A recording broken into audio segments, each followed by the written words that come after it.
Hello, everyone, and welcome to the latest Gehenna Gaming interview. Joining Rick and myself tonight is Nathan Siever, host of 2D10, a new podcast from Utility Muffin Labs. Sorry about that. Oh, that's okay. Nathan is a longtime member of the Vampire the Masquerade community as the former host of 25 Years of VTM and a longtime podcaster and gamer himself. Thank you for joining us tonight, Nathan. It's a pleasure. Yeah, my pleasure. Absolutely. I know that Rick has been excited to get you on as a longtime listener of your podcasts, and I am a little bit more recent listener, but I appreciate everything you've been doing. I think it's always good to chat with folks with kind of more honest opinions about the games that they're talking about, and also fantastic taste in music, might I add. Oh, thank you. Thank you very much. And movies based on the other podcast you do with your significant other, Playing Hooky, which you guys can also check out on Utility Muffin Labs. Yep.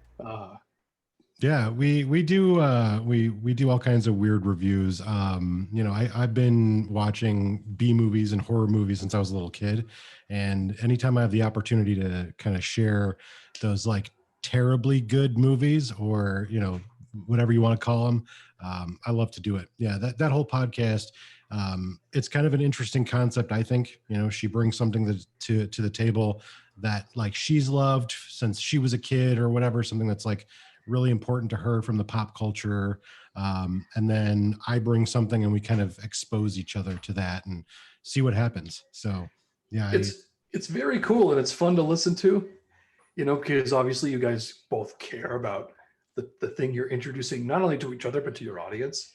Yeah. And she's got great taste and stuff too. I mean, it's funny because there's some things on there that I'm like, oh yeah, clearly I've seen that like a dozen times. And it's like, I've never seen that before. It's like, how have you not seen that? But then again, you get the next episode and it's the same thing where you're doing that to her. So it's delightful. Check it out. You guys obviously have a good radio chemistry, and it's just an all around good show. Well, thank you. I appreciate it. Yeah, we have like 12 people that listen, but they listen regularly. Me 12 times. It's Rick just downloading it on different services. Yeah. Just do them apart. Awesome. So tonight, specifically, we have you on to talk about tabletop role-playing games. Yes. I'm going to start with our favorite question that we ask everyone we bring on. How did you originally get into tabletop gaming? So I grew up in a really, I don't want to say like a really small town, like I didn't live out in the country, but like I grew up in the Chicago suburbs, and I grew up in a smaller town in the Chicago suburbs. And there was kind of a small group of people that like ranged from ages 12 to like ages 25. And in retrospect, I don't know that it was the greatest, age category there, but there was like 10 or 12 people that were into tabletop games. And, I just met a few kids. We kind of like the dorks, like for lack of a better way to put it, it was kind of like the more marginalized kids, the ones that were a little too smart or a little too nerdy or whatever. And so there was this group that they would play at the library, at the public library. And I'd go there and I didn't really know what they were doing, and I would kind of see them playing and, just be hanging out in the fringes. And I was like, what are they doing? Like, they got all these books out, all these dice. And so I just kind of sat in and listened, and over time it just like turned into suddenly I was playing. So like, 12, 13 years old, I just kind of like fell into playing these games. And, I played with some of the other kids that played, around in junior high school and high school. And yeah, I just kind of like fell into it. And yeah, started playing Dungeons and Dragons. I think that's probably the big one that most people start with. And that, in fact, it was advanced Dungeons and Dragons. So I jumped right into the advanced version. I didn't know the difference. That's the similar story for me. Jumped right into AD&D 2.0. It's interesting. We've had this conversation with a lot of different people, and it seems like in the United States, most people come in with either D&D or World of Darkness, whereas in the UK, a lot of their first introduction, especially to fantasy, is Warhammer Fantasy RPG. Mm-hmm. Really? Yeah, I thought that was really interesting. I was talking to the guys over at Darker Days about that. Yeah. Well, I feel like Games Workshop is just a huge, massive entity. And I know it's like I knew about Warhammer before I knew what Warhammer was, because they have a very distinct art style, especially back then. Like all their art looked like, all the Bolt Thrower albums are like Warhammer, Oh yeah, definitely. So you kind of like, that art style, and I knew it, but I didn't know what the game was, because it was a bit inaccessible for me, because it was like going out and buying a product. Yep.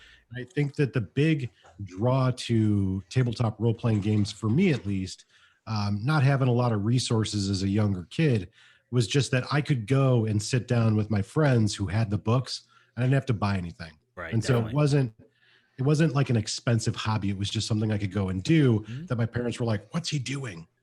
Looks like math. Keep buying him books. It is math if it's AD&D. Right. Yeah, I mean, the entry level to tabletop games is so low. You need a pen or a pencil, piece of paper, maybe dice.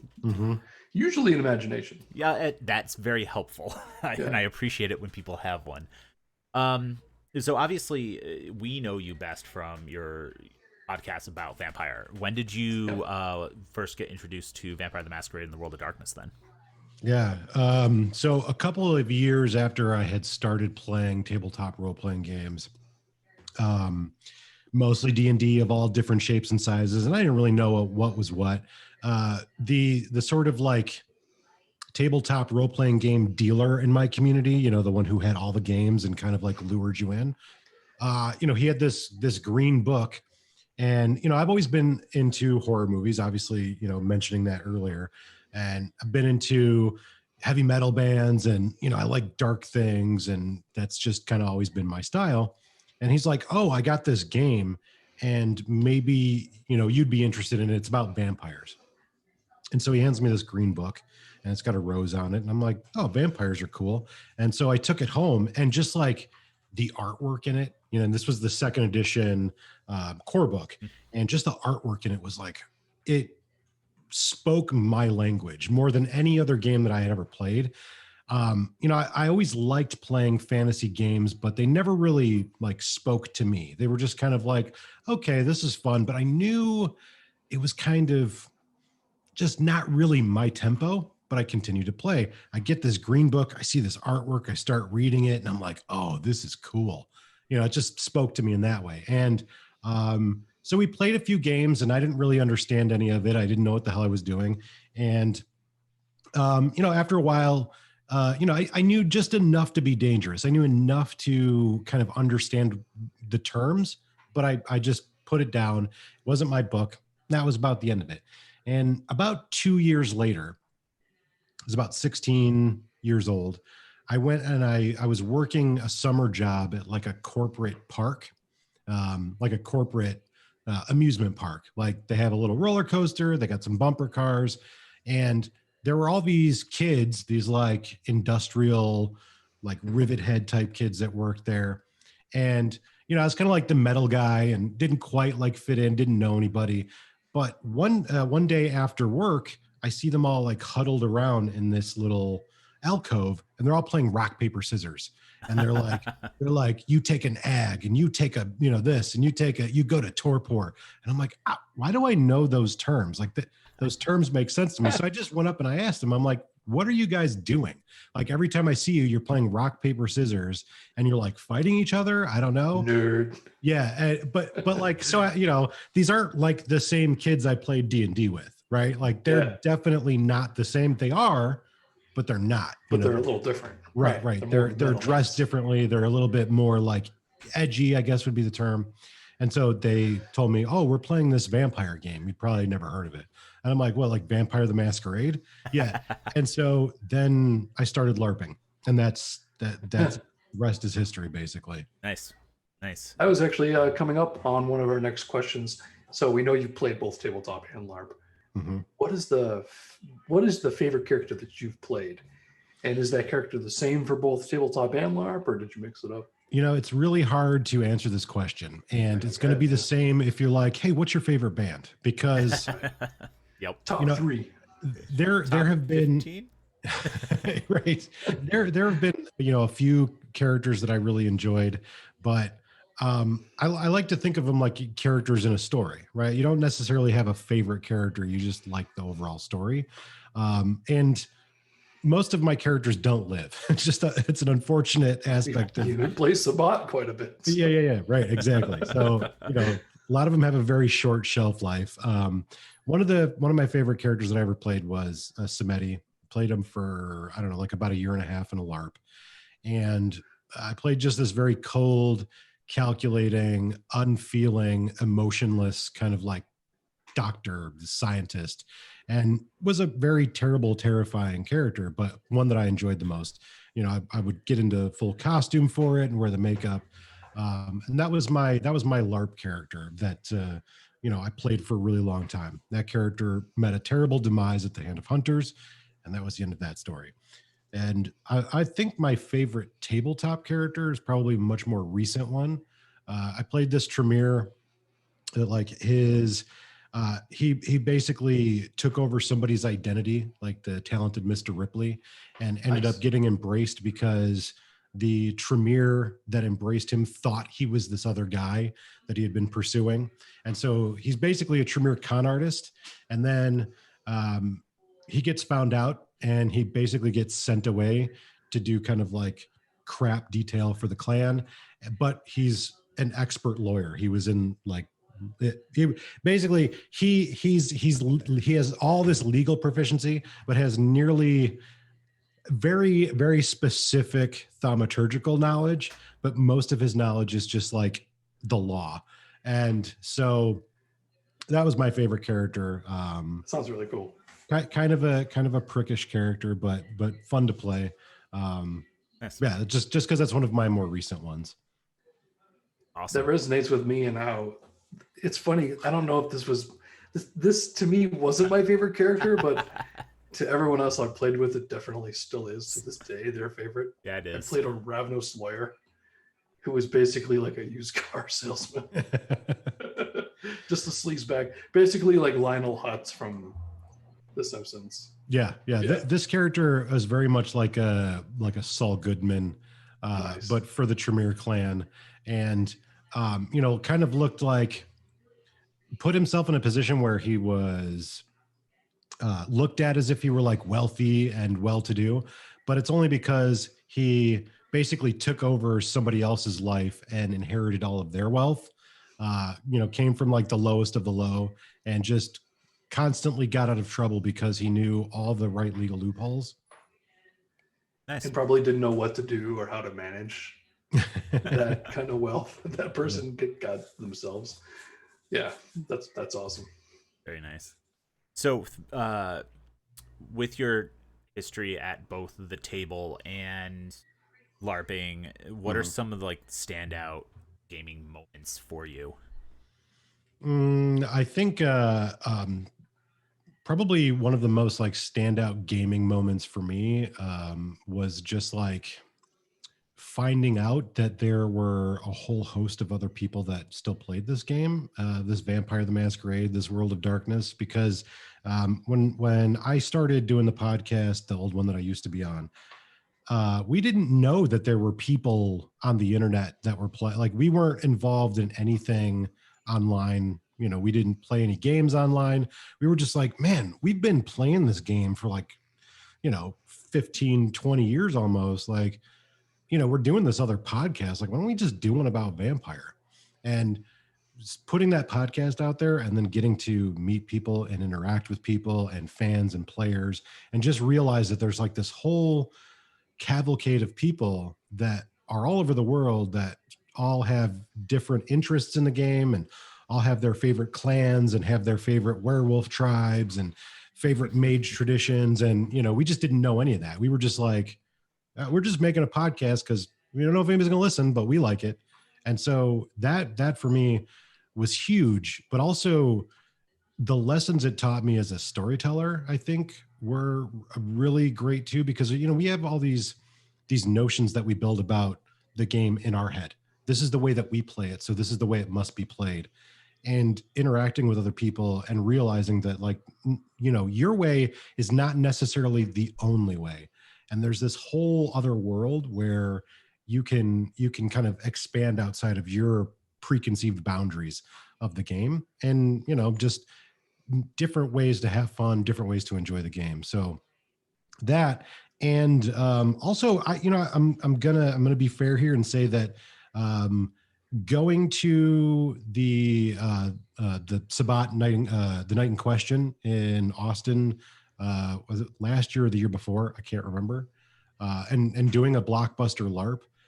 For years I've been doing LARP, and then going to something that was like way on a different level than what I've been used to, and just getting the opportunity to play in that style of LARP, and going to Austin, Texas, which was freaking awesome. Yeah. That was just like, that's something that, good, bad, or indifferent, I'll never forget that. And, I'll always think back of that to be like, that's something cool I did that, I'll have that memory to tell forever. Nice. Yeah. I mean, one of the best parts about your show, you're reviewing all these books, but a lot of the times, it's funny because you guys would be like, oh, a fan called in and said we took too long getting to the actual book when we were talking about something else, right? Yeah. But honestly, that's one of the best parts of the show. Like what you were just talking about, how you two both were kind of realizing other people playing different ways. Mm-hmm. And that was fine. That was cool. That was acceptable. I think through the bulk of those episodes, that was really the best message out of the whole thing was, there's no wrong way to play this game. Yeah. And you can learn from all these different styles. Yeah. Absolutely. And I think that's one of the things that's really important for me for the podcast that I'm doing now. I felt like what I really enjoyed doing was talking about the games, just talking about like things that we enjoyed, or, just like shooting the shit, chewing the fat, like, these are the fun things about the game, and getting those different perspectives. And, like doing book reviews, it's really hard because not only do you have to like read all of the books, which in and of itself is like this major task, but then you have to like think about it objectively and how you're going to critique it. Mm-hmm. And, your critique isn't necessarily going to be the same for everybody. Oh, yeah. And so for me, it's just like, I want to talk more about the game and what I enjoy, and less about like, hey, you should go buy this book, Right.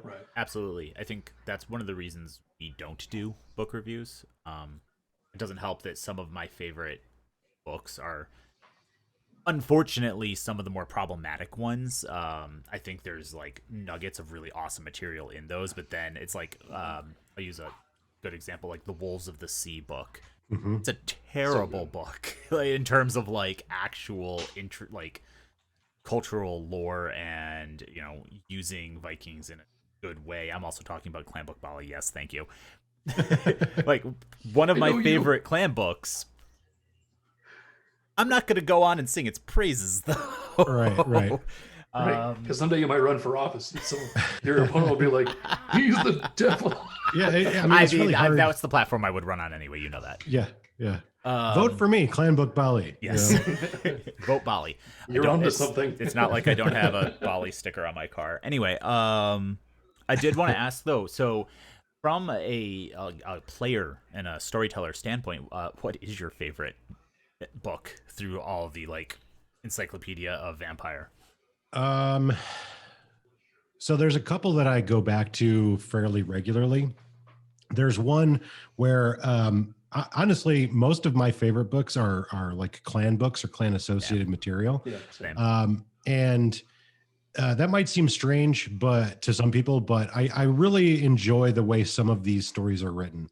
And for instance, the revised edition Giovanni clan book, I really love that book. I go back to that one a lot. Also, the revised Asimite clan book, or Follower Children of Akeem, or whatever. Yeah. And the reason why I would always go back to the Asimites was because I always felt like people that knew that clan were in on something secret, like something I didn't know. Like, oh my God, they know the terms, and they know they're using this weird language that I don't understand. Mhm. And so I was always like, oh, if I go back and I read it again, maybe I'll memorize it. My memory is terrible.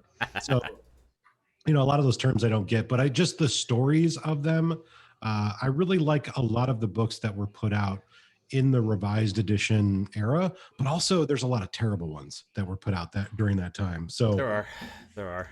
I mean, it's hard. Yeah, it's hard to say. I also am a big fan of the Black Hand book, not the Dirty Secrets of the Black Hand. Talmud, The Sword of Cain. Sword of Cain. Yep. Yeah. That's a good one. Yeah.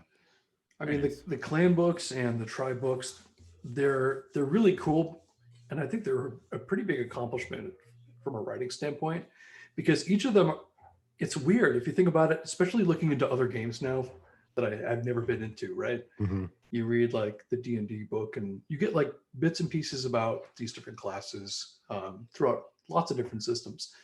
And the World of Darkness like takes some of those classes or concepts, and they create like this entire culture around it, like you were talking about with the Assamites. So many different terms. They give them like a rich history set in our own timeline. Mm-hmm. It's really fascinating. Someone who's like a huge diehard fan of one of these, I mean, think about it. All you really have is a first edition clan book, which a lot of it was, throwing the baby out with the bathwater. And then you've got like revised and Lore of the Clans. There's not a whole lot of like reading on these specific clans in general for all 12, but they're so rich for how little 13. we actually have. 13. Well, yeah. I'm tired. Least favorite clan book, since you asked, probably the first edition Ventrue clan book. It is, I cannot stand it. You know what's funny though? How good of a job they did with the revised. Yeah, absolutely. And so I think juxtaposing the two, absolutely, I would agree with you. Yeah. Like the secret masters, and a lot of people give that first edition Malkavian clan book a lot of crap, and it deserves it. But I can tell you, at the time when I started playing that game and I was 17, I was like, this is the coolest shit ever. Oh yeah. Now in retrospect, I'm like, no, this is terrible. It's got some good artwork. But it's fun, and they try to do something different and outside of the box. But it's not a great piece of material. Yeah. No. The first edition Giovanni, when you guys reviewed that, and we're talking about the story at the beginning, I died laughing, dude. Well, it's like so the funny one. Because it's such a bizarre opening. Yeah. And it's just like matter of fact, this is happening in front of our entire family. Yeah. Yep. Changing gears dramatically a little bit. I want to talk about two topics near and dear to the global situation right now. As someone who's been a long time podcaster, how has the pandemic changed how you approach your podcasting? Yeah. I mean, I know the answer to this. I just don't know how to start the answer to this. That's fair. Yeah. So the podcast that I have now wouldn't exist if it weren't for the pandemic, in a sort of 6 degrees of separation sort of way. So it has dramatically changed my podcasting, because I'm now on a new one. I'm no longer a part of an old one.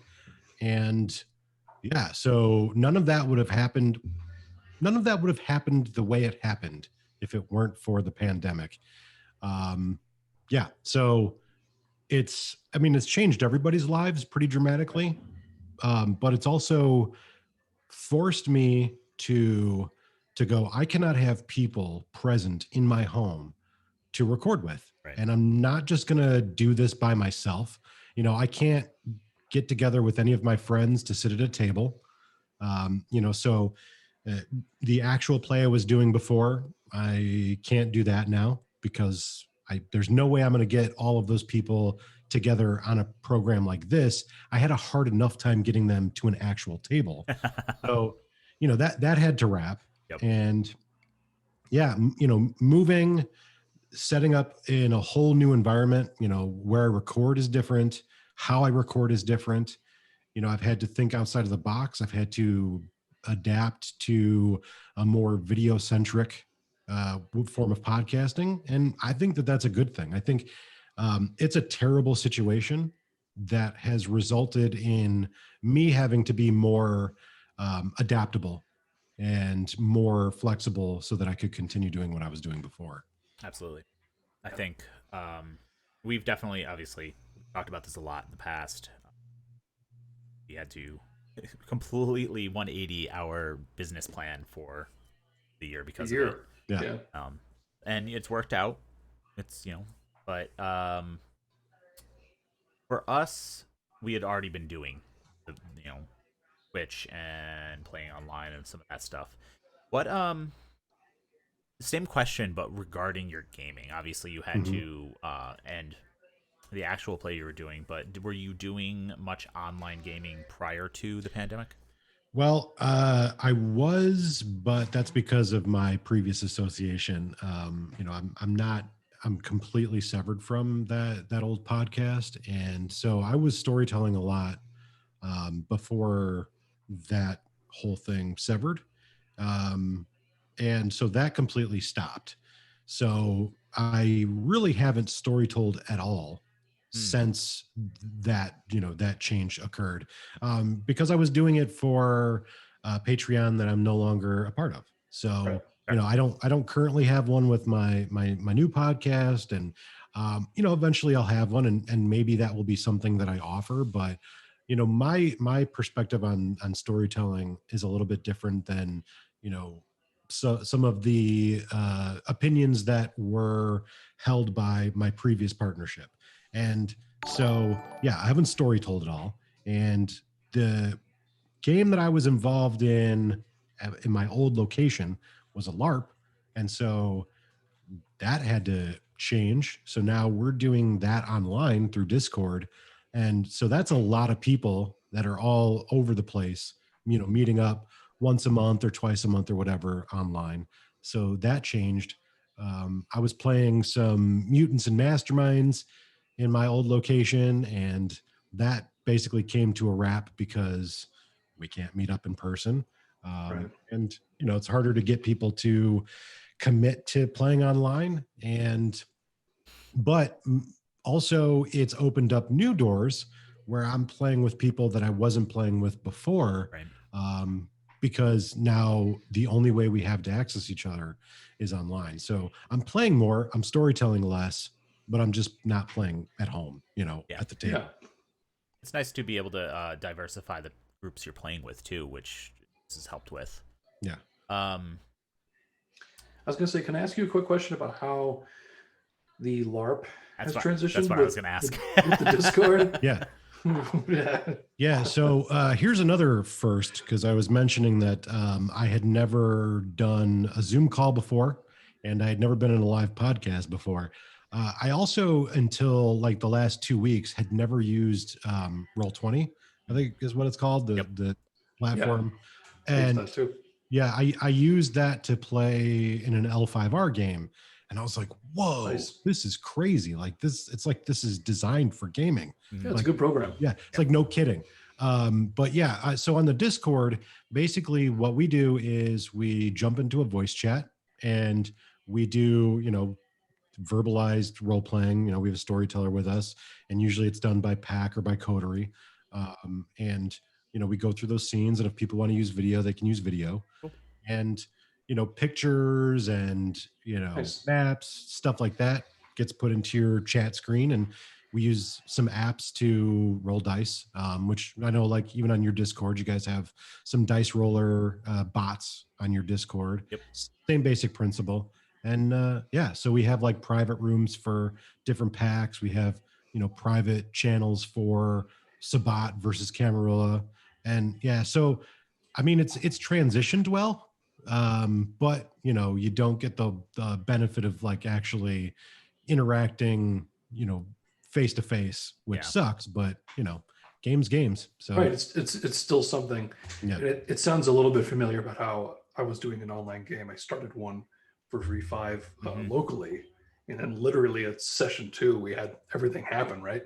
yeah, So I think I ran like another 10, 15 sessions via Zoom or Discord. But yeah, I mean, very similar to the LARP. I could see a lot of my players on camera, but at the same time, sending things to them in chat, Mm. maps, things like that, that kind of helped. But Yeah.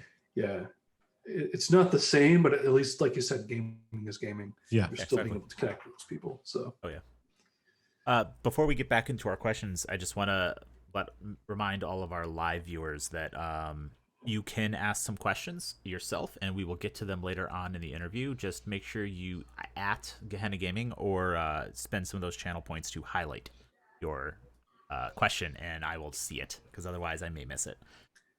I'll probably see it. Rick will probably see it. Yeah. So from stepping back a little bit, one of the things that I like to talk with people about is how they run games and how they storytell. What from your day-to-day life do you think influences your GMing or how you play games the most? Yeah. I think that everything that I interact with that I enjoy does play into how I storytell and run games. You know, I'm this is probably going to make some people mad, but I'm not a big anime fan. So that never really factors into how I run a game or how I play a game. Yep. You know, I'm much more like, I'm into gritty things. I'm into like horror and body horror and suspense and, the girl with the dragon tattoo. Like, that's the kind of story that I would want to put into a game. Yeah. Because it's just the things that I'm interested in. Yeah. So I think a lot of times, if I watch a TV show and I'm like, oh, that's a really cool, little plot line they have going on, or that's a cool way that they use suspense there, or, that's a cool, whatever. That's something that I'll try to replicate in a game while I'm storytelling. Or just like, a cool song. Sometimes I'll listen to a song and it'll just seem really creepy to me, even though it's not necessarily meant to be. And I'll try to replicate the feeling that I have from that song or that, cool. whatever. I'll try to replicate that into my games. And, sometimes I just sit down and I'm like, I have no idea what this game is going to be. I don't know where it's going, but I'm just going to figure it out as I go. So sometimes it's deliberate, but sometimes it's just like, hey, let's see what happens. Right. Yeah. I really like that. I listen to songs and sometimes I get a lot of NPC character creation ideas, but I think it's pretty cool having like the feeling of that song and trying to translate that into a scene. That's a really cool idea. I've learned something about that. About NPCs and the way that you storytell. How do you approach making NPCs, or do you have any that you are very fond of, things like that? It really just depends. I'm a big fan of aping from pop culture. And what I mean by that is I'm not writing this material for publishing. I'm not trying to get anything published. So if I'm sitting down with my friends and like, I watched a cool movie and I want like a facsimile of, Detective Mills from Seven, I'm just going to try to portray that characteristic in my game. Like, I'm not trying to publish this. So if I can find something in pop culture that's familiar and it's something that I want to portray, now, are my players going to pick up on that? I don't know, not necessarily, because I'm not that actor.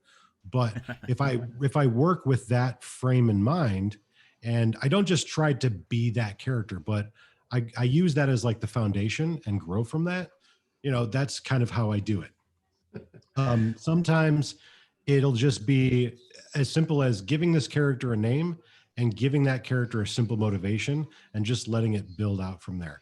What I try really diligently to do as a storyteller is not make my NPCs just a sort of carbon copy of me. I don't want my players to go, oh, that's just another Nathan. Like, there's 10 Nathans in here and they're all out to get me. I don't want them to get that impression. So I try to develop little tics or little accents, nothing crazy, but as you play, as you run your game, you can try to develop a little bit more. But I don't sit down and make fully fleshed out characters.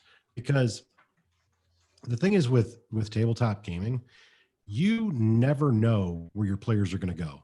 So you could work for 3 hours to make this 3-dimensional 100% intricate character that's got all these backgrounds and, you know, that links to everything, and then your players just never go talk to that individual. Yeah. And it's like, okay, that kills me. So I try to keep it simple up front, you know, maybe give them a little stats, give them basic personality, and just leave them in my notebook. And when the players get to them, they get to them. And if they focus more, I try to build that character out over the course of our gameplay. And if that means ad-libbing on the fly, make a note, you know, next session, you remember that. So yeah, I think NPCs, as long as you try to keep them obviously separate from your own personality, your players are going to appreciate them more, and you won't fall into that old habit of just being like, I'm the bad guy storyteller, and these are all of my avatars. Right. Yeah.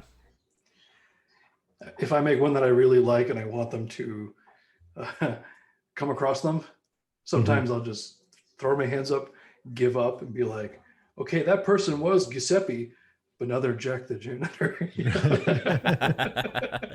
And then you just And now- transfer all those plot points to a different NPC. That's right.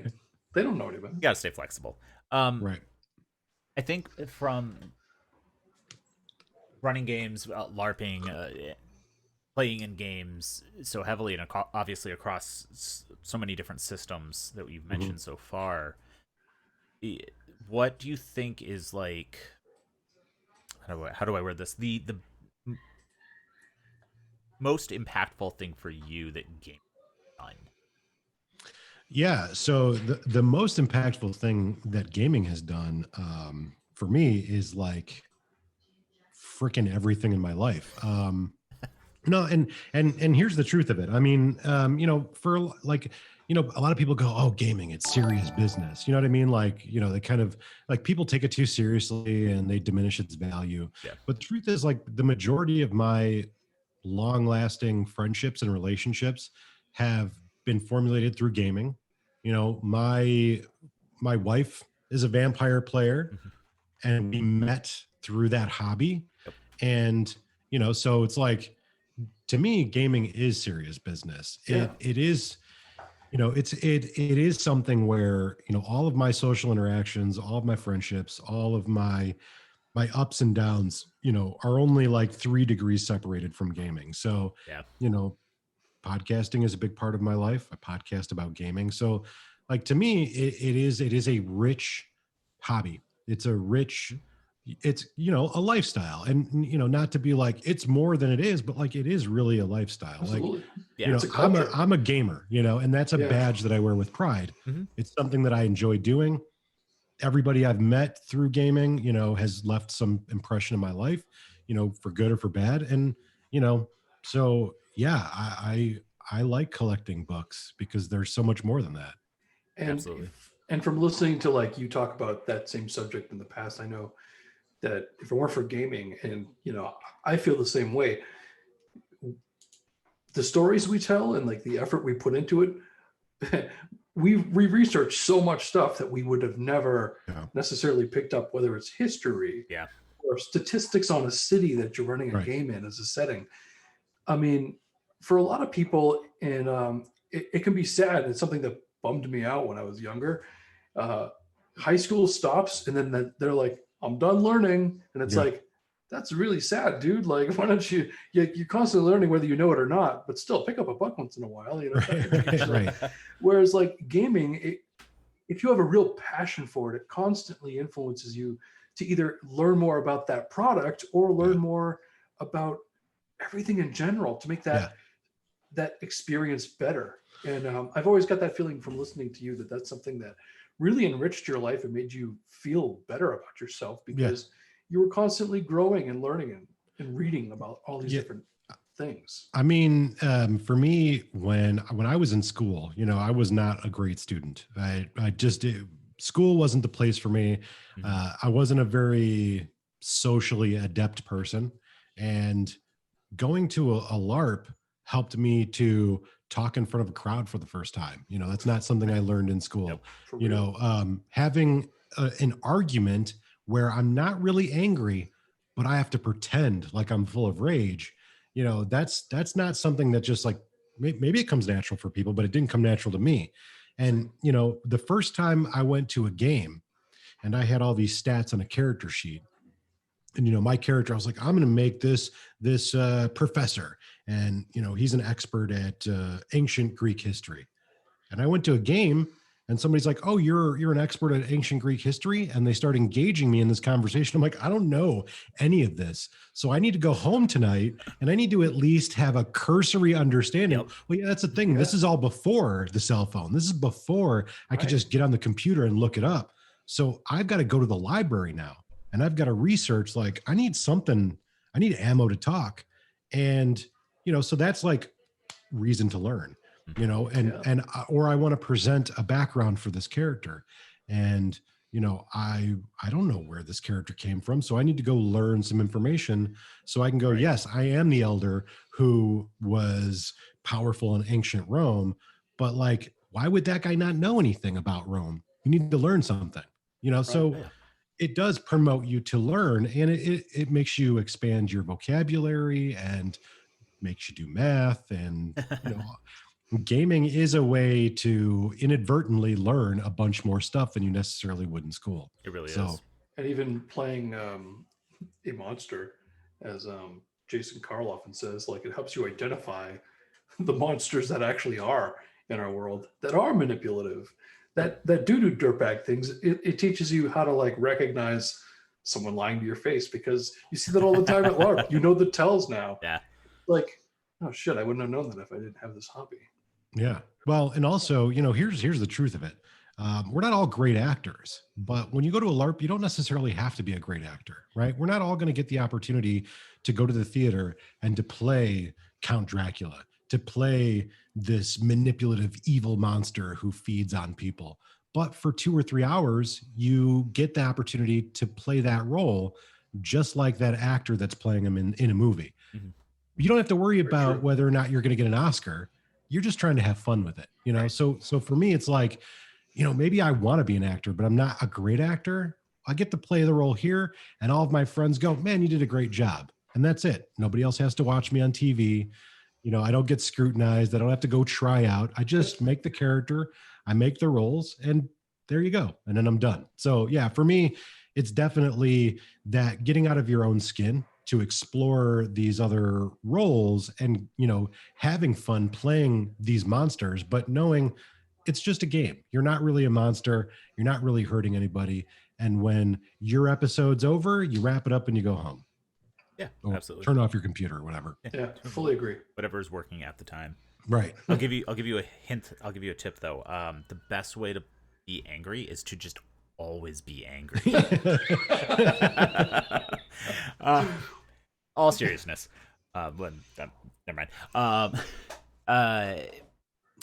One thing that Rick mentioned this earlier. You've always you've said that you gravitate towards the Sabbat and that it's Mhm. hard mode on for vampire. Yeah. What do you mean by hard mode for vampire? Tell us Yeah. a little bit more about that. Well, so there's a lot of people that will disagree with it, and they'll say, "Well, that's just it's excuse to be like the most horrendous evil, blah blah blah blah blah." Okay, cool. That's a perspective. You're entitled to it. I'm entitled to mine. But when I say hard mode, so when you sit down to play Vampire the Masquerade, you are a vampire who's pretending to be human. Mhm. Turns out you're already human, and so I feel it's easier to portray the typical mentality of a human because you are one. When you play Sabbat, oftentimes you're going to be playing on an alternative sort of frame of mind, right? You're getting rid of that humanity and you're playing to a path or whatever, you know, depending on the version.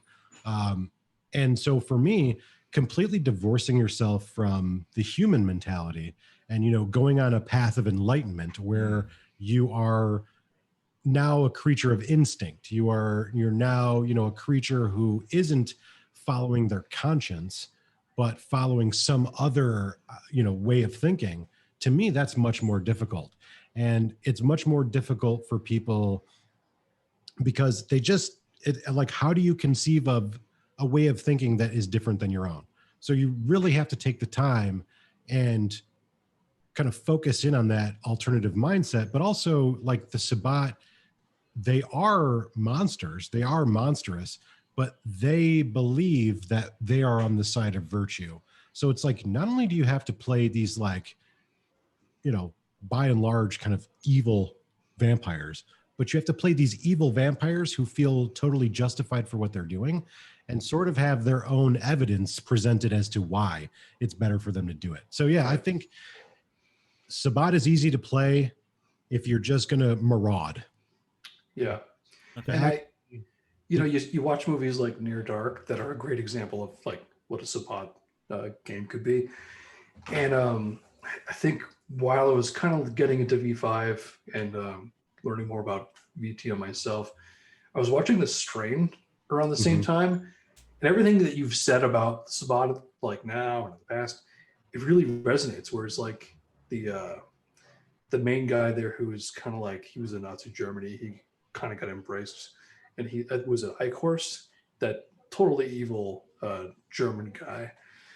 The entire time I'm like, that is a Sabbat Ventru.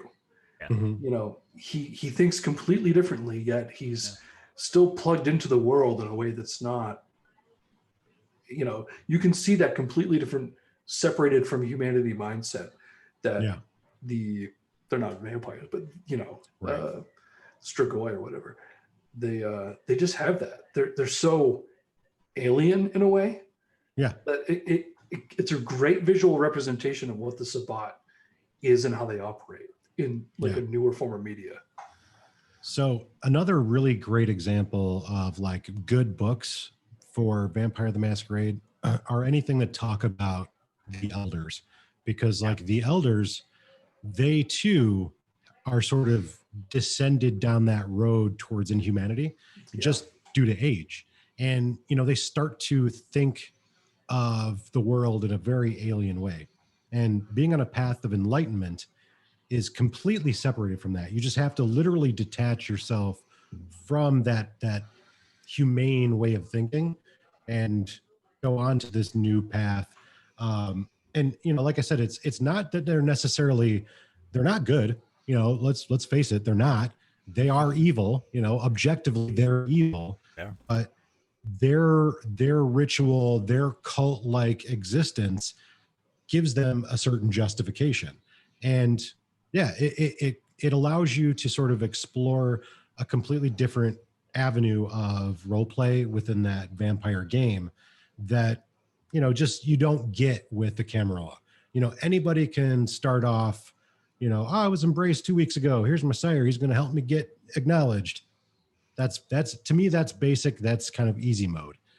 Going into that, like, I was alive, I was a human. Now I've been ripped away from that life. I've been thrown into a hole and buried, and I've had to dig my way out. And I'm just like, I have murder in my mind and I don't know why. To me, that's just a much more difficult thing to wrap your brain around and appreciate. And so, I think it's kind of hard mode. Yeah, makes sense. I like it. I've personally, it's funny. I've been playing Vampire since the late '90s. I've never played a Sabbat game. I find that hard to understand. I do too, to a certain degree. I think it's because every time it came up, people were like, "Oh, well, Sabbat's just an excuse to be an asshole," and I'm like, "Yeah." There's so much depth here that no one else sees. I want to play it, and then right. And I didn't want to run it. Well, and if you really want to get down to brass tacks, I mean, playing Camarilla is just an excuse to be an asshole. You have status that allows you to just be an asshole, right? Like, you are of a lower station, a lower standing than me. You're nothing. You're a peon. Like, I can just sit here and insult you all day. And if you frenzy, that's your bad. Like, to me, that's license to be an asshole, right? But, in the Sabbat, like, if you just pick up the book and go, all right, well, I'm just going to go to town and murder everything. Well, cool. That was a fun game. What do we do now? Yeah, right. Absolutely. More to it, guys. Yeah. Do you have a VTM guilty pleasure. Yeah, I don't know if it's a guilty pleasure, but I kind of have like a go-to, if I go to a new game and I don't know anybody, or if I sit down, it doesn't happen as much at a table, but like if I go to a new game, go to a new LARP, I don't know anybody, I'm just like, I'm going to make the most annoying, aggressive 753 Bruja Anarch just because it's the most fun. Like I'm not going to think about this too hard. I'm going to be like a bravo and just throw my weight around and see how long it takes for everybody to take me. I don't advocate this behavior. This is not good behavior. I'm the same way with the Setites. But this is not as I do. My guilty pleasure. Yeah. I feel that. Yeah. Yep. Yeah. Nice. It's the easiest one too. I could just throw on a leather jacket and, throw a bandana around my head or put a hat on and instant Bruja. Nice. Love it. I want to take a short break here just to ask one or two questions that have popped up in chat. So sure. Viewers, feel free to ask more as I go. But Mark, who says hi, by the way, asked, do you prefer digital or printed copies of books when you're gaming? Well, I'd love to take you into my living room and show you my library. I absolutely hate digital books because I never knew up until recently why this would happen. But if I try to read something on a digital screen, I'll fall asleep in like 20 minutes. So I just can't do it. So I love physical books. Every day I spend an hour, 2 hours sometimes just sitting down reading physical books. So I'm a big time collector. If I had my choice and unlimited funds, I would definitely go for like original print books that, were published back in the day, especially for Vampire. But if push comes to shove and you're like, well, you have a choice. You can either do the digital or you can do the print. I will wait until I have the money to buy the print copy and have that sent to my house. Yeah, I prefer them 100%. I don't mind digital copies of books for the table because I'm not going to buy 5 or 6 copies of a rule book. But I will, put a digital copy on my iPad, on my tablet, my laptop, whatever, so people can have access to them as well. Yep. I find them convenient for a quick reference too. If I'm working on a project or a stream and I need to have the rules readily available, like what we're doing right now, I can have it up in a window and just pull it up. Yeah. Page, blah, blah, blah. Okay. And go. Yeah. But I can't sit and read a PDF. I can't do it. Yeah. I volunteered some time helping people like who are running games, like trying to find a rule or whatever. And I've got my own cheat sheets, but sometimes it's great to just hit Control F on the actual core PDF and be like, boop, cool. Yeah, your answer. That's an interesting thing too. Like I know that there are people, like you had just said, where they very much want to just be able to click the search button, type in the thing, whatever, type it on their screen and find it. I have this weird thing where like I pick up the book and if I've read it, I kind of like have this weird book kung fu where it's very easy for me to find it, where like I can't necessarily find it on a PDF.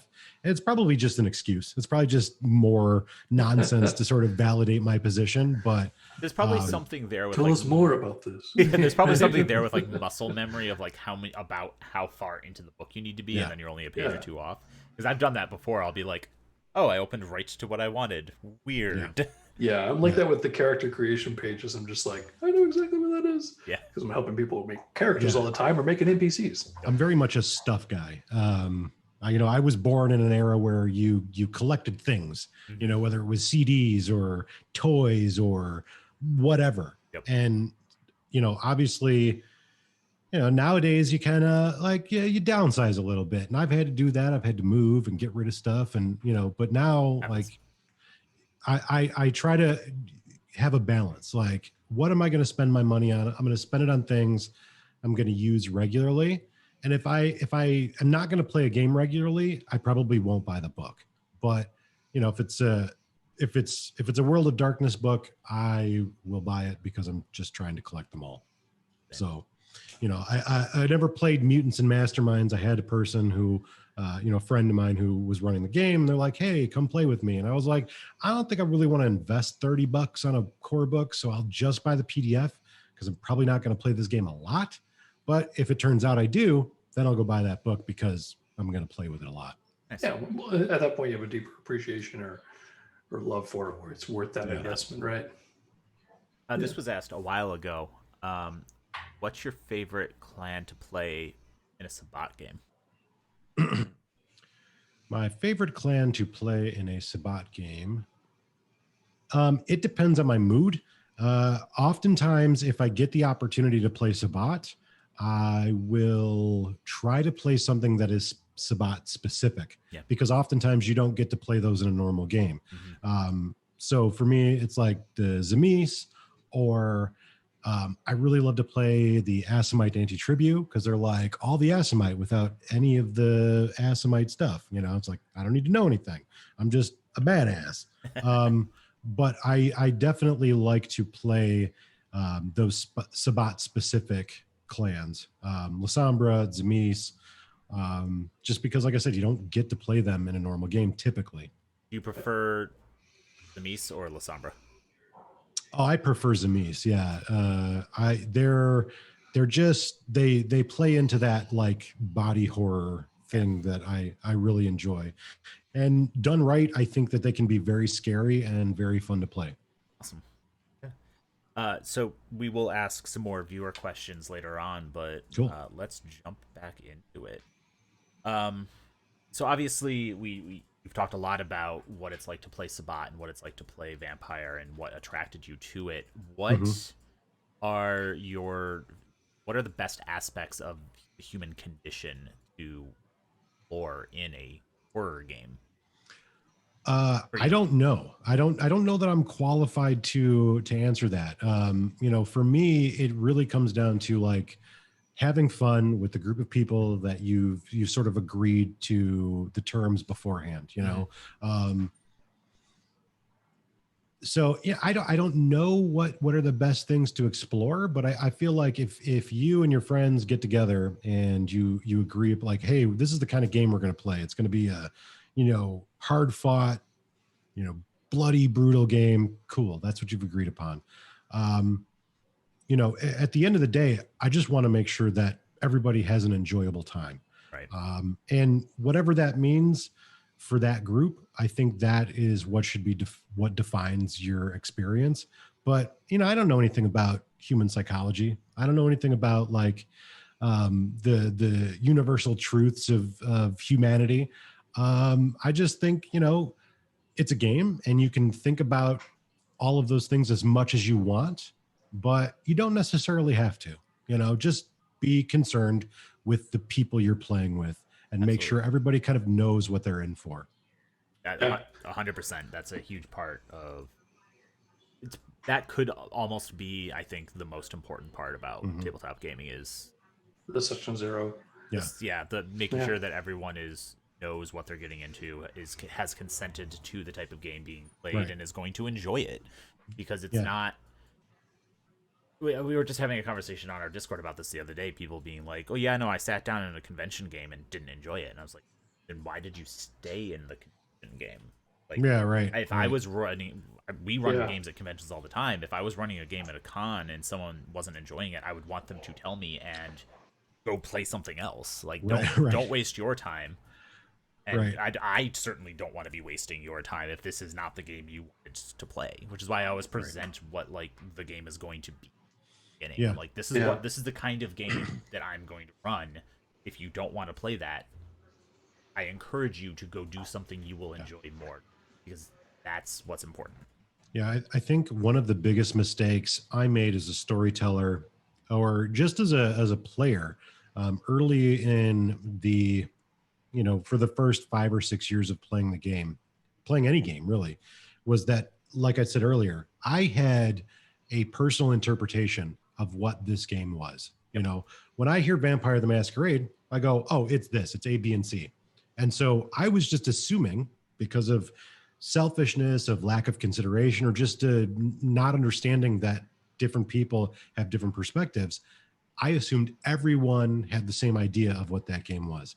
I mean, and we would go into these games, storytelling them, playing them, assuming everyone knew this is what you're in for when you play a World of Darkness game. Yep. And I didn't learn until much later on that like there were people that weren't having a good time because they didn't have the same expectation. And, in retrospect, you go, damn, I wish I'd have known at the time, but never asking, you'll never know. Exactly. And so, now in, the last 5 or 6 years, it's become very imperative for me to sit down and go, okay, do you all understand what this is?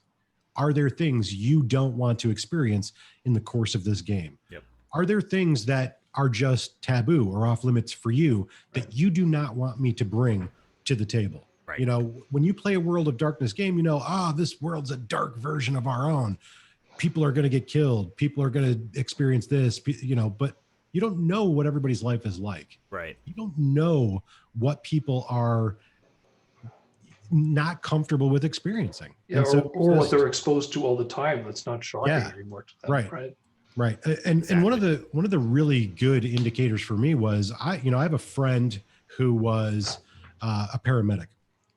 And, this guy, if he encountered anybody with blood, guts, gore in real life, it didn't bother him because he had a certain experience in his life.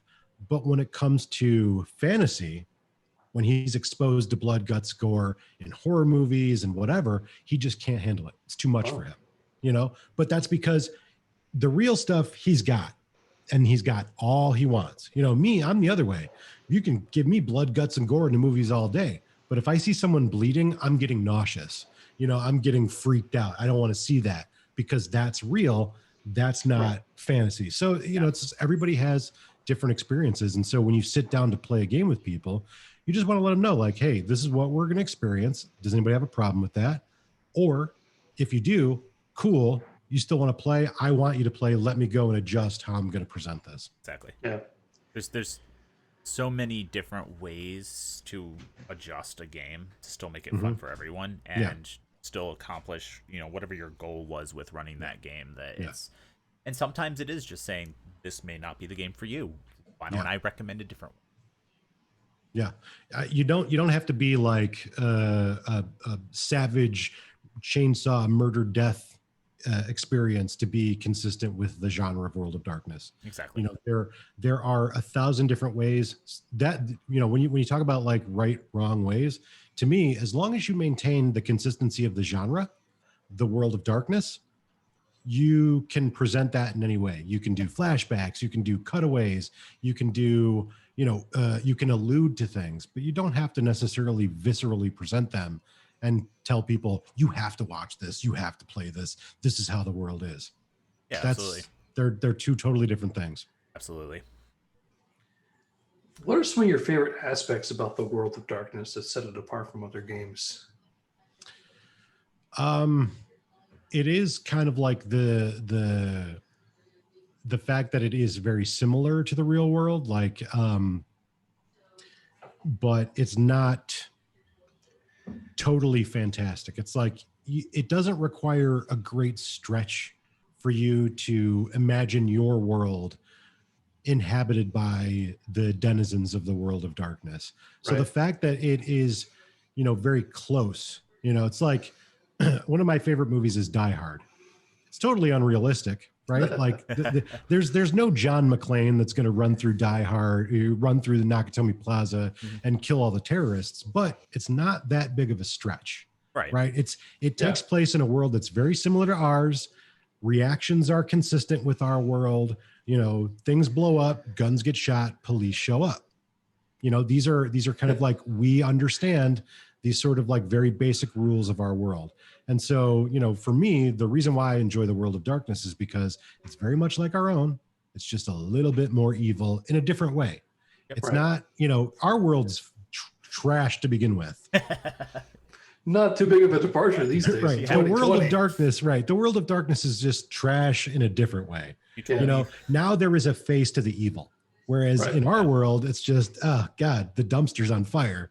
Yeah. Here, like, at least you can see these forces at work. So that's why I like the World of Darkness. It doesn't require a great stretch of my imagination. All games to me require like a suspension of disbelief, but I like things that take place in a modern world because I can tell stories within them and not have to work real hard for myself to suspend disbelief. Part of the reason why I've had difficulty with fantasy games is because I have to figure out a way to tell a story within this completely fabricated world, not just like, all right, we're in our world, let me tweak it, but like now I have to go and create a whole new world with which to tell stories in. So right. Yeah. Vampire was the first tabletop role-playing game I got into. And I think if it wasn't for the modern setting, I probably wouldn't even be here. Yeah. I think starting off on a fantasy game would have been too much of a departure. I think the fact that it was modern and, even one of the first ones I did was Dark Ages, but I still relate to that because I knew what the Dark Ages were. Right. You see a bunch of Arthurian legend stuff, movies, even when you're a kid, like Robin Hood crap. But, running games at conventions, it's weird. It's a gaming convention, but I had so many people who had never played a tabletop role-playing game before. I don't know why they were there. They might have been board games. Maybe they went with their son, daughter, husband, whatever.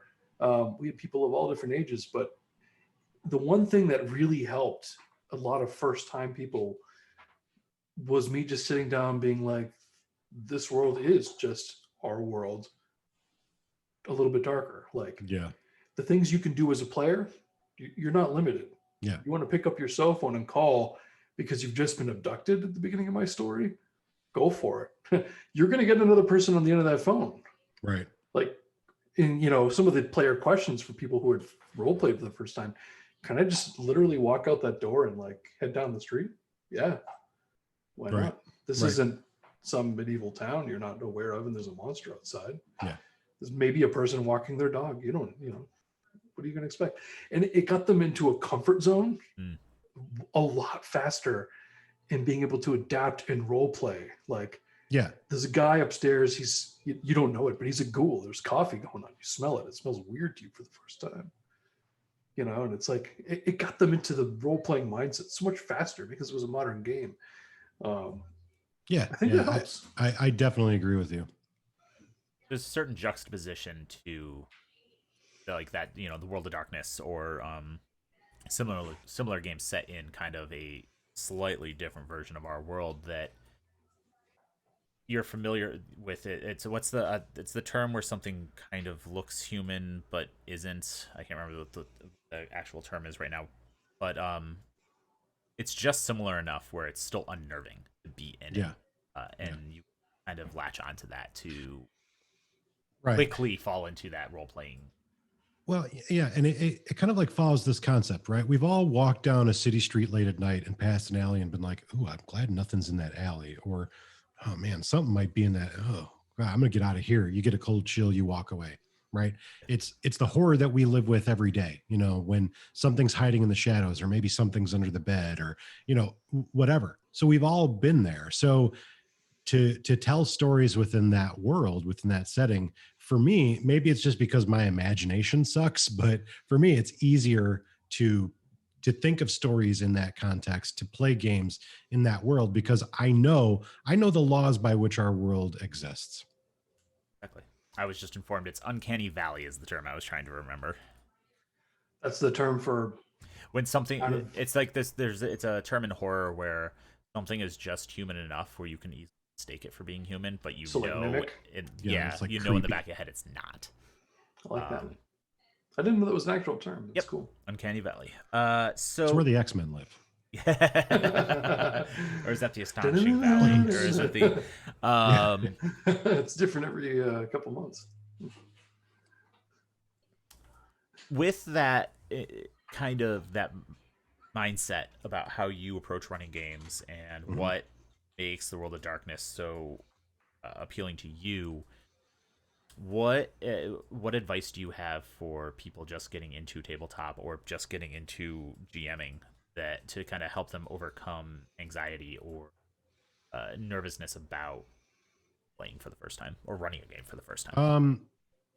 I don't as far as like advice is concerned for people who are looking to start, Just do it. I know that sounds like really worthless advice, and I'm sorry, but the truth is, like, if you think of why this is going to be intimidating, you're always going to find a reason not to do it. Right. Yep. And it is intimidating, but in the perfect world, we're all sitting at a table just to have fun. So, if you go out and you look at that World of Darkness bookshelf and there's 500 books on it, that's going to be a real big wall that prevents you from ever joining. And the truth is, it does not matter how much time you devote to reading the books. It does not matter how much time you devote to learning the meta plot, the canon. You're never going to know as much as the next person. I feel like every day I still learn more stuff. That's awesome. It's an excuse for me to buy more books and read them. And I can read World of Darkness books for the rest of my life and never run out. Yeah, that's just the truth. Oh, yeah. So you shouldn't let that world, all of that plot, be what prevents you from getting in, because you don't need to know any of it. That's you just need to know what you need to know to play the game. Yeah, you need one book. So, right. And you will learn it as you play. You'll learn new things. You'll find new favorites. You'll find new this, that, and the other. And it's the same thing with any game that has a meta plot as the central focus. If you do tomorrow, you go, man, I want to play Shadowrun, but like, I don't know all the stuff about what's happened in the world. Well, at the beginning of the book, they give you a summary, and that's all you're going to need to know to play in the world that you're playing. And so I feel like strongly you shouldn't let that be the obstacle. You should view that as that's going to be the eventual reward for long-term playing. You're going to learn more cool stuff. You're going to learn the intricacies. You're going to learn, like, oh man, where did gargoyles come from? Or, where did the Zemis originate? What is a Zemis? Yeah. You're going to get to learn all of that stuff as you play. So find some your players. Yeah, right, exactly. So, find some people. If you want to run a game, don't worry about it. The first games that you run, they're going to be wonky. They're going to be off kilter. They're going to be funky. That's okay. That's how you learn. It's like anything else. Like, we're doing this. I didn't know how to use Zoom when I sat down. I never used it. And now I have some better understanding. I didn't know how to record a video podcast 3 months ago. And I learned by trying. Absolutely. So that would be my advice. If you want to play, find some people and play, and if you can't find any people, play a video game. And when you can find some people, play with them. Right on. Or go to a convention. Go to a convention, sit down at a game, play for the first time.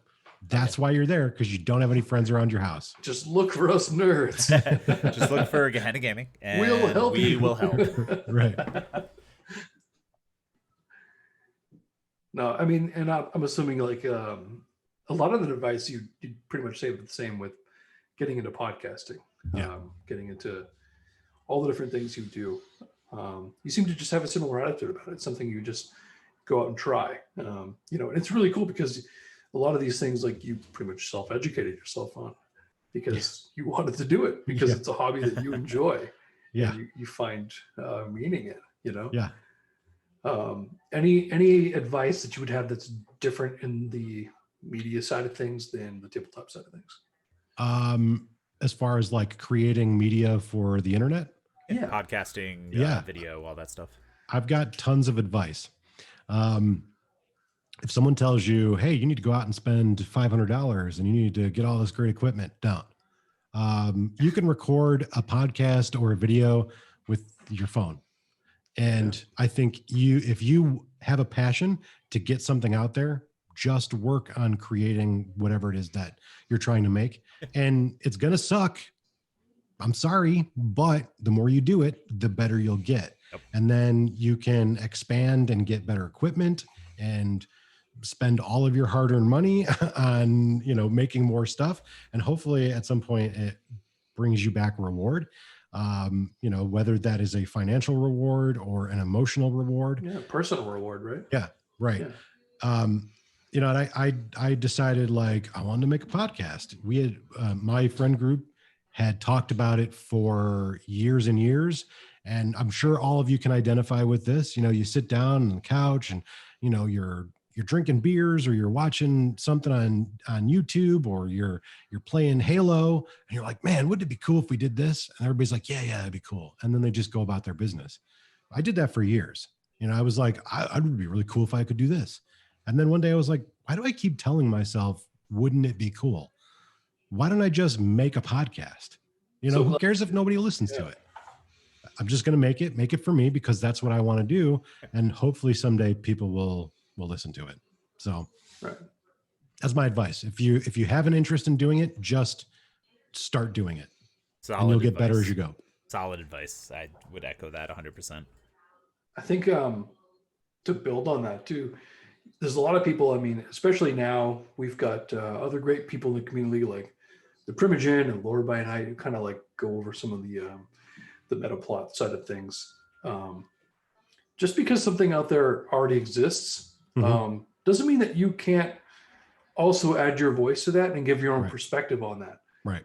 I'd love to see more people talk about different game systems. Right. Kind of like what you're doing with 2D10. Yeah.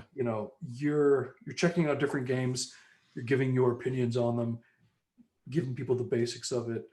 I mean, 50 different people could do that, and all of those voices are going to be different. You're going to learn something different. And if you're passionate about that, you're probably going to listen and watch them all anyway. Right. Or that's what the viewership's going to do. So, don't let it discourage you that that's a path that's already been walked before. Right. Because it's just like any other tabletop game. Every time you sit down and play at one of these games, it's going to be a different experience. Exactly. Yeah. Because we're all unique. We have things to learn from each other. Yep. So don't let that be a gateway to stop you from sitting down and doing what any of us have done. Because, you do it and you reach out, we're just going to give you the best word of advice, the pat in the back, and try and support you either way. Because, we just kind of all build on each other in this community. Yep. Yeah. I think that's really been super important for me too, is, looking at the people that are out there in the community and just trying to be, as kind and as inviting to them as I can be, because, this really comes down to, my opinion, is the proliferation of games that we enjoy, of things that we love. Right. And I'm not here to criticize anybody's work. I'm here to go, I like this. I hope you like it. I hope you like what I'm doing in regards to it. And hopefully it will encourage you to play. It's really that simple. Yeah. Right. Getting people to play the games that we love has kind of been our mission statement the whole time. And, there's so many people that are like you in the community that echo that we're just like, this is kind of like a dream.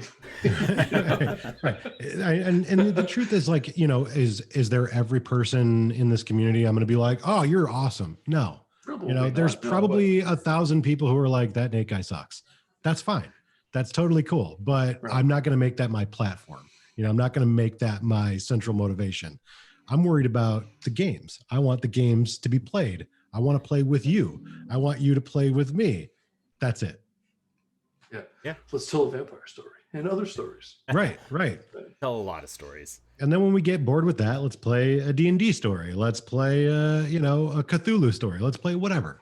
Yeah. Absolutely. Hell yeah. Yeah. All right. So we are nearing the end of our little chat. I'm going to jump into our lightning round, something new we're doing. I'm just going to fire off questions. First answer that comes to mind, even if it's not necessarily the right one. Just off the cuff. All right. Yeah. Favorite horror movie? My favorite horror movie is probably Phantasm. Nice. That's a good one. Ooh, that's a really good one. Guilty pleasure band. Guilty pleasure band. I don't know that I have any guilty pleasures because if I like it, I like it. Yeah. Okay. But I'll give an example of what I think people would be considering a guilty pleasure, and mine is either Men at Work or UB40. Nice. Favorite metal band? I don't know. No, that's a hard one. I know. I don't know. Dark Throne, probably, or maybe Metallica if I'm 15. I don't know. It changes. I know it does change. Yeah. Rick, you have any questions or answers to those? No, it's questions. I don't care about your answers. Probably Duran. Yeah, we knew that. Yeah, we knew that. Oh, geez, rapid fire questions. I didn't warn A you. favorite non-horror tabletop game. Favorite non-horror tabletop game. I mean, probably Shadowrun. That's cool. Yeah. It's dark, but it's not horror. It's not generally meant to be a horror game. Yeah. Cool. Yeah, Shadowrun, depending on the version. It's one of those games where I've always loved playing it, but the rules, man, just the rules. Just so many rules. And dice, and so many Yes. D6s. So many dice. Yep. Last one. Favorite video game. Favorite video game. I guess it could be a series too, right? Yeah. So, all right. People are probably going to be like, that's stupid. My favorite all-time video game is either Skyrim Oh, it's so good. or The Legend of Zelda: A Link to the Past Yeah. or Chrono Trigger. Yeah. Or Answers, man. or one of the Grand Theft Auto games, because I stopped playing video games for like 10 years and only got back into video games because of Grand Theft Auto 3. And then I've kind of made it a point that every time a new Grand Theft Auto game comes out, I buy a new system. So it's kind of like, I really love Grand Theft Auto because it's like smart-assed and you know, offensive and gratuitous and, you know, kind of like rings all of my bells. It's satire. Yeah, but probably really it comes down to Skyrim. I've lived entire human lives in that game. Like Same. it's just it was like almost a 10-year-old game, and it still gets played, you know, semi-regularly on my Xbox, and I've beaten it on 3 different systems, and it's just it's. I joke about this one all the time. I really enjoyed Morrowind and Oblivion, and I cannot get into Skyrim. Really? That's the one I can't play. I don't know. I've started playing it 5 times. The Witcher is the other one. I know I would like it, but I can't get past the beginning of it. Yeah, I couldn't get into The Witcher 3. Although when Skyrim came out for the Switch, I was like, I'm not buying it because I've already played it and beaten it on both my PlayStation and PC for like 600 hours each platform. Yeah. Why am I going to get this? And then someone got me like a holiday gift that was like a game I already had. And I'm like, the only other thing out right now is Skyrim. I might as well trade it in and I can play it portable, I guess. How many hours have you put into it? Let's not talk about that. But I will say I was stuck in Home Depot one time for like 45 minutes. And I was just like, fuck this. I'm going in the car, I'm getting my Switch, and I'm playing Skyrim right here, right now, baby. So I feel like I kind of know the answer to this Oblivion Skyrim thing.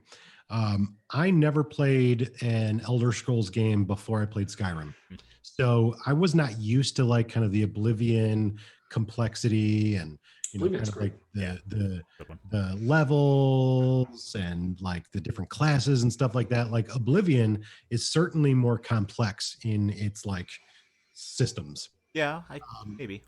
And so Speech for sure. Yeah, right. Because like in Skyrim, nothing matters. Basically, it's like you can be whatever you want at all times. Yeah. So like I started with Skyrim and played it for like 1,000 hours, and then I was like, oh, I love Skyrim.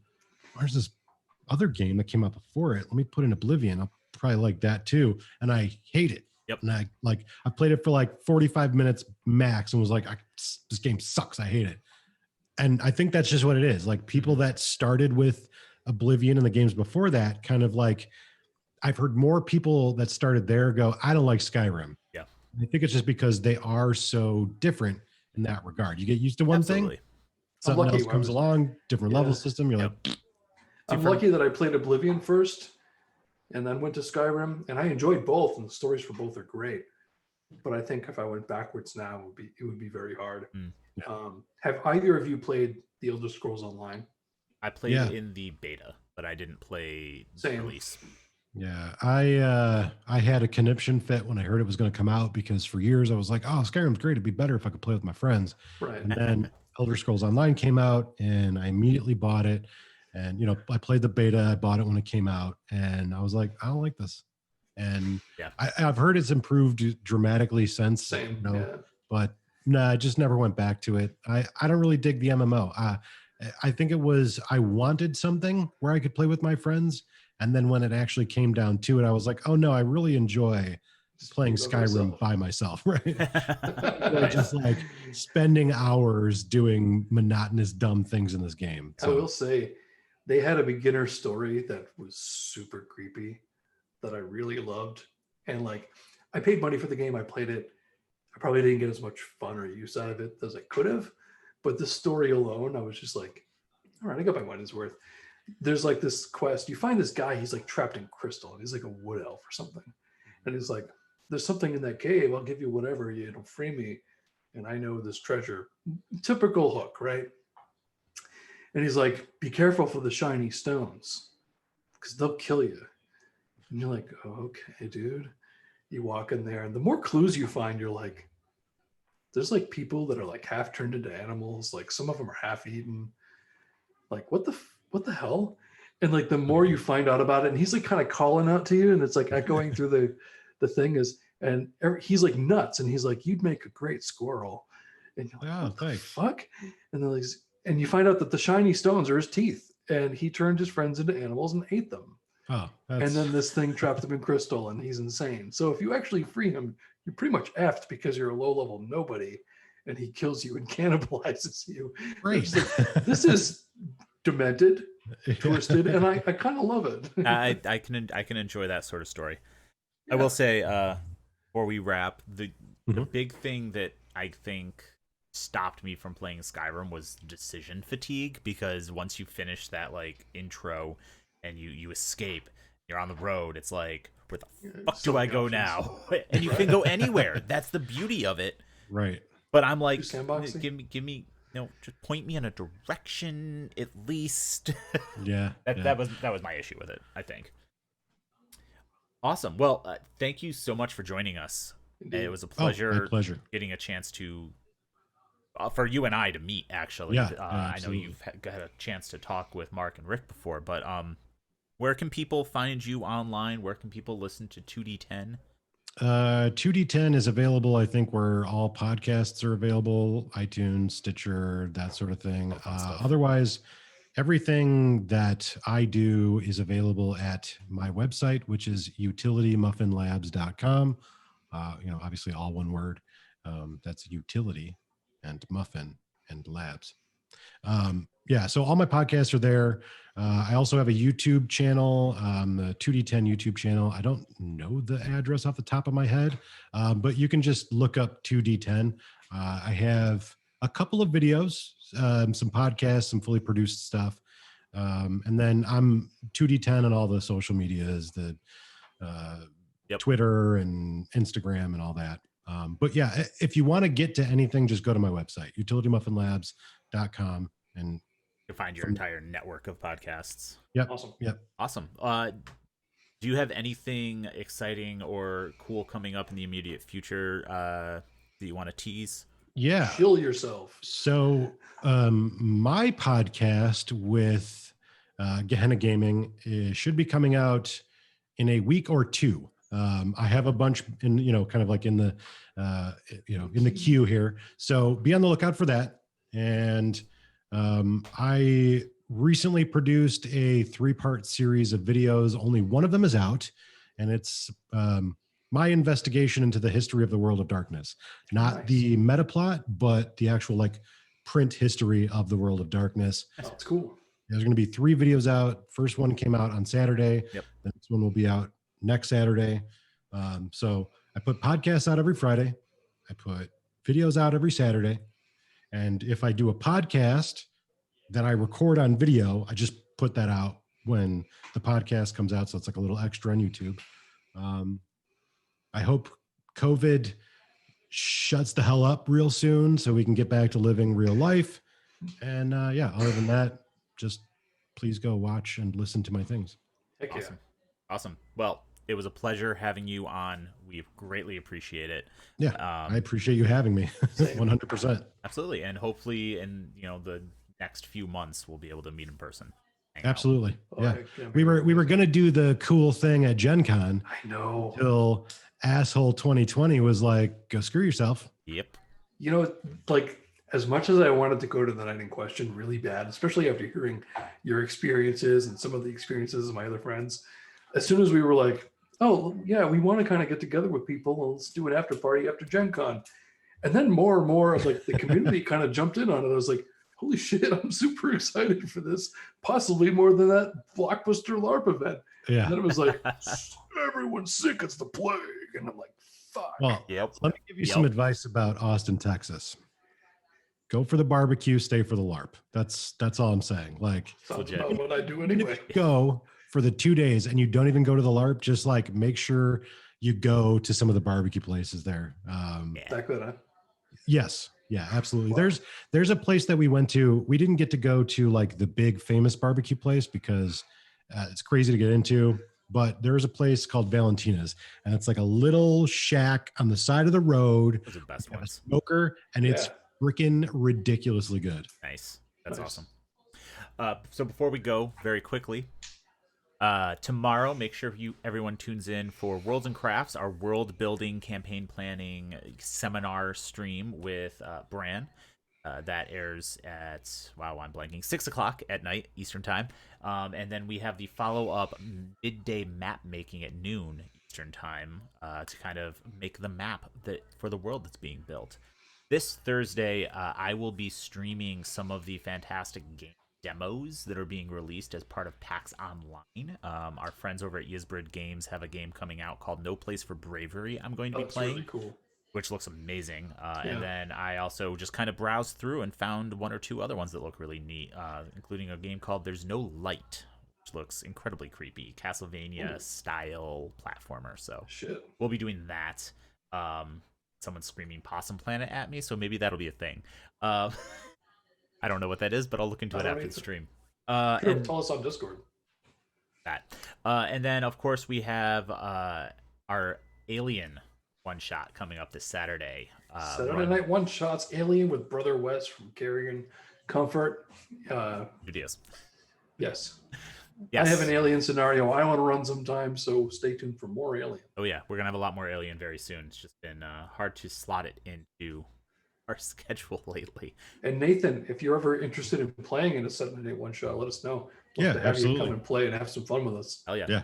Absolutely. And then for our Gehenna Valley Monster Heart 2 fans, we will be having a conversation with the cast this coming Monday as season 1 has ended. So make sure you tune in for that. And then we have a bunch of exciting stuff coming up next week and the week after. So just follow us on Twitter, follow us on all social medias, and or join our Discord if you want updates on everything we're doing. That's it. Thank you for tuning in. Thank you for joining us, Nathan. We appreciate it. My pleasure. And we will be back tomorrow.